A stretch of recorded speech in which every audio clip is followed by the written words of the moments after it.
सरकार की बेरुखी से हिमाचल की उड़न परी हुई निराश। खेल मंत्री ने कर दिया पहचानने से इनकार। 4 नेशनल मेडल जीतने के ही बनते हैं 20 लाख रुपए। टोटल 35 लाख है पेंडिंग, मगर ना पैसे मिल रहे और ना ही सम्मान। मीडिया के सामने छलका हिमाचल की उड़न परी सीमा का दर्द। हिमाचल की एक बेटी जिसने 7 साल की उम्र में अपने पिता को खो दिया और बचपन में खिलौनों से खेलने के बजाय उसे मां के साथ चूल्हे चौके में हाथ बटाना पड़ा। अपने नाजुक कंधों पर स्कूल बस्ते के साथ साथ घर की जिम्मेदारियों का भारी भरकम बोझ लेकर जब ये बेटी गांव की पगडंडियों से होते हुए स्कूल पहुंचती थी तो किसी ने कल्पना तक नहीं की थी कि यही बेटी एक दिन एथलीट बनकर हिमाचल ही नहीं बल्कि पूरे भारत देश को रिप्रेजेंट करेगी। खैर, तमाम प्रतिकूल परिस्थितियों के बावजूद हिमाचल की ये बेटी अपनी मेहनत के पसीने से अपनी उड़ान की जमीन को सींचती रही और आखिरकार उसने अपने देश भारत को रिप्रेजेंट करते हुए विदेशी धरती पर अपने पैर रखे, मेडल्स की बौछार लगाई और उसका नाम पड़ा हिमाचल की उड़न परी सीमा। मगर इस सब के बावजूद भी आज हिमाचल की उड़न परी अपने हक की लड़ाई लड़ने को मजबूर हो गई है और सरकार से अपने हिस्से का हक मांगने पर आमादा है। तो फिर क्या है उन 35 लाख रुपयों की कहानी जो हिमाचल सरकार को जमा करवाने हैं उड़न परी सीमा के खाते में, क्योंकि ये उसके हक का पैसा है जो कि उसने दर्जनों की तादाद में मेडल जीतकर अर्जित किए हैं। बाकी आज के इस वीडियो में बात होगी हिमाचल के मौजूदा खेल मंत्री की, जिन्होंने हिमाचल की इस नायाब प्रतिभा को पहचानने से ही इनकार कर दिया, जबकि खुद हिमाचल के मुखिया सीएम सुखविंदर सिंह सुक्खू, खुद खेल मंत्री यादवेंद्र गोमा समेत कई सारे नेता कई सारे मौकों पर सीमा को उनकी उपलब्धियों के लिए बधाई दे चुके हैं। पूरी कहानी सुनना चाहते हैं तो वीडियो को अंत तक देखें और सब्सक्राइब करें हमारे YouTube चैनल को। अब अगर आप भी खेल मंत्री की तरह सीमा को नहीं जानते हैं तो आपको बता दें कि सीमा, जिसे हम हिमाचल की उड़न परी के नाम से जानते हैं, जिला चंबा की इस बेटी को देखिए जिसने बचपन से लेकर आज तक अपनी मेहनत के दम पर देश भर में दर्जनों राष्ट्रीय प्रतियोगिताओं में मेडल जीते। इसके अलावा सीमा ने इंटरनेशनल लेवल पर Bangkok, Bahamas, Japan, Argentina, Serbia, Hong Kong जैसे देशों में भारत को रिप्रेजेंट कर देश के लिए ब्रॉन्ज और गोल्ड मेडल भी जीते हैं।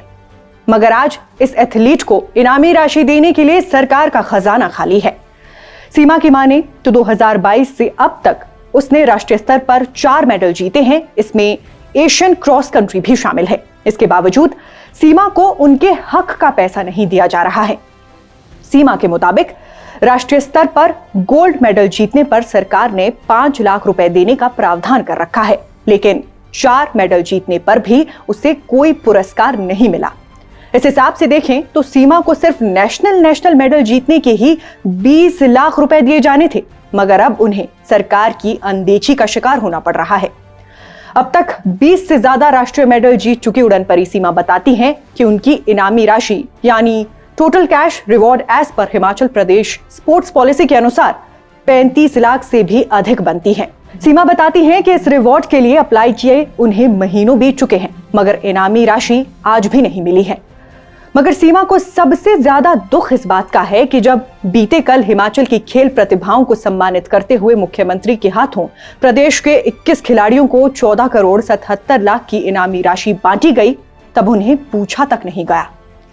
सीमा ने बताया कि उन्होंने भी पुरस्कार के लिए आवेदन किया था, लेकिन सरकार उसे भूल गई। सीमा अपनी नाराजगी जाहिर करते हुए कहती हैं कि चंबा भी हिमाचल का ही हिस्सा है। चंबा के खिलाड़ी भी राष्ट्रीय व अंतर्राष्ट्रीय स्तर पर अपनी प्रतिभा का लोहा मनवा चुके हैं, लेकिन चंबा के साथ हमेशा भेदभाव होता है। सीमा के मुताबिक राष्ट्रीय व अंतर्राष्ट्रीय मेडल जीतने पर फेसबुक के माध्यम से मंत्री व विधायकों ने उन्हें खूब बधाइयां दी, लेकिन जब पुरस्कार देने का समय आया तो उसका नाम तक भूल गए। दूरभाष के माध्यम से मंत्री व विधायकों से संपर्क किया गया, लेकिन उन्हें सिर्फ आश्वासन ही मिला। खेल मंत्री ने तो पहचानने से इनकार कर दिया। सीमा की माने तो मैं शायद आकांक्षी जिला चंबा से हूं, इसलिए मुझे राज्य स्तरीय समारोह में नगद पुरस्कार नहीं मिला। इस अनदेखी से काफी शर्मिंदा भी हूं। अब एक तरह से देखें तो सीमा जो हवा की गति के साथ दौड़ती हैं और विदेशों में कई बार तिरंगा लहराने का गौरव हासिल कर चुकी हैं, वो आज सिस्टम के आगे अपाहिज सी हो गई हैं। वहीं सीमा का दर्द लाजमी इसलिए भी हो जाता है क्योंकि सीमा बताती हैं कि मुझे प्रैक्टिस तक करने के लिए आज भी पैसे घर से मांगने पड़ते हैं। घर के आर्थिक हालात ठीक ना होने के कारण मुझे अपनी कई सारी जरूरतों से आज भी समझौता करना पड़ रहा है। ऐसे में अब सीमा जैसे और भी खिलाड़ियों के जहन में इस तरह के सवाल जरूर आ रहे होंगे, जिनके जवाब वो सरकार से चाहते हैं। पहला सवाल, सरकार पैसे नहीं दे सकती तो क्या सम्मान भी नहीं दे सकती? दूसरा सवाल, सरकार इस तरह से खिलाड़ियों का मनोबल कब तक गिराती रहेगी? तीसरा सवाल, क्या इस तरह युवा खेलों की तरफ अट्रैक्ट हो पाएंगे? और आखिर में अंतिम सवाल कि क्या सचमुच में प्रदेश के खेल मंत्री अपने प्रदेश की इतनी बड़ी प्रतिभा को नहीं पहचानते हैं? खैर, इन सवालों का जवाब हमें और इन खिलाड़ियों को कभी ना कभी जरूर मिलेगा, इस बात की हम उम्मीद रखते हैं। बाकी अगर आप भी सीमा के समर्थन में हैं तो इस वीडियो को लाइक शेयर करना बिल्कुल भी ना भूलें। फिलहाल अभी के लिए बस इतना ही। नमस्कार।